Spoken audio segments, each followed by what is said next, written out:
So there was a very ambitious crossover that occurred yesterday. Krystal went on my old boss's Tucker Carlson show to talk about Bernie Sanders. So that's this show, my co-host, old boss. It all went hilariously well. Let's take a listen.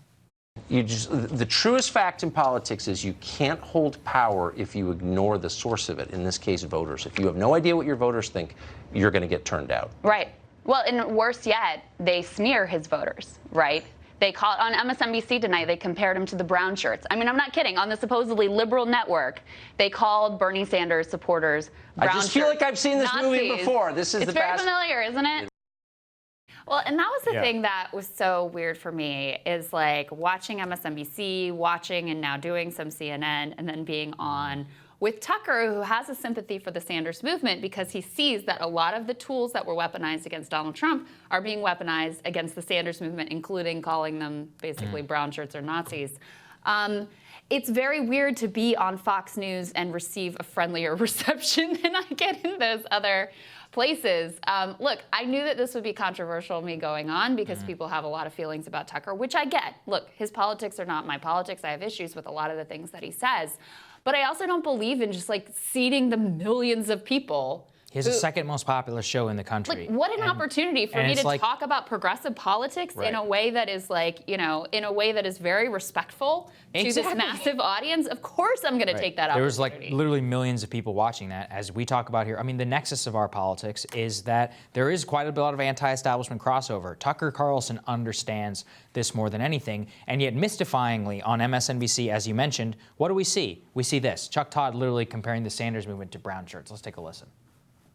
And Ruth, we've all been on the receiving end of the Bernie online brigade, and here's what he says. He says, no other candidate has anything like this sort of digital brown shirt brigade. I mean, except for Donald Trump. The question no one is asking is this: what if you can't win the presidency without an online mob?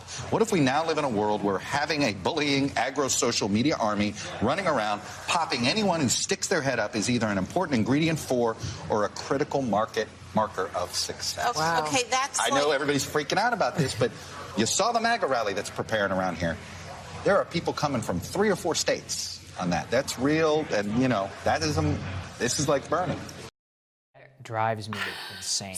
And again, we've covered this before. Why do people online, why do Trump and Bernie have huge support online? Because they have no other support in media. Right. There's no representation. Find me a New York Times columnist or a Washington Post columnist or a CNN analyst or an MSNBC analyst or even a Fox News analyst who is able to articulate the true anti-establishment position of the majority of this country. And they're angry because they see the anointed media class despise them, spit on them, call them Nazis, and then you're not supposed to even say anything mean back? Right, you're just supposed to hold your tongue. Yeah. I mean, and let's not forget about the fact that you're talking about the supporters of potentially the nation's first Jewish president who lost family members in the Holocaust, who grew up in a neighborhood where he saw people with tattoos from the concentration camps. I mean, that's what we're talking. And the fact that they just feel free to say this stuff is insane. And then on the other hand, so what now when Chuck says that, and after Chris Matthews floats that Sanders would want to execute him in Central Park,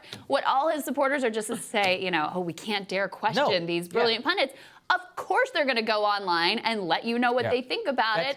And the fact that a candidate has a mobilized, energetic group online, yes, you're right. That is an asset. Right. That is a good thing. And you know, that was the best part. And this is what I tweeted after that segment. You're right. In a way, he was right in that you can't win the presidency if you're not anti-establishment. If the media class loves you, you can't win the presidency because there's not enough people in this country who agree with most of these morons. And what drives me so insane about this narrative, Bernie bros, alt-right trolls, all this, you know, is really what it is that these are a bunch of privileged people who are turning their own the reaction to their immense bias into a story to once again weaponize against the candidates that they don't like. That's what it is. They are so biased against Bernie, against Trump, against any anti-establishment voice, Andrew Yang, that when you push up against them, then they take that pushback and smear you and the candidate that they were originally biased against in the first place. It's so disgraceful, and it just shows you how privileged these people are and how, frankly, turn it up, you know? Tweet however you feel about them, tweet it at him. Don't ever stop. And you know what? You want to talk to real journalists, talk to our friend Glenn Greenwald about what real consequences look like for doing journalism. Exactly. Talk to him. I mean, it's pathetic the way that they do this, and yet it also keeps them from having to do any self-reflection because they would rather blame the voters. They're toxic, they're problematic, they're racist, they're sexist. It's all the voters' fault. It's never their fault. It's never the establishment's fault. It's all on the voters, and that's part of the weaponization. They haven't learned anything. They've learned nothing. Bottom line. Tucker, thanks for having me on. We'll have more right after this.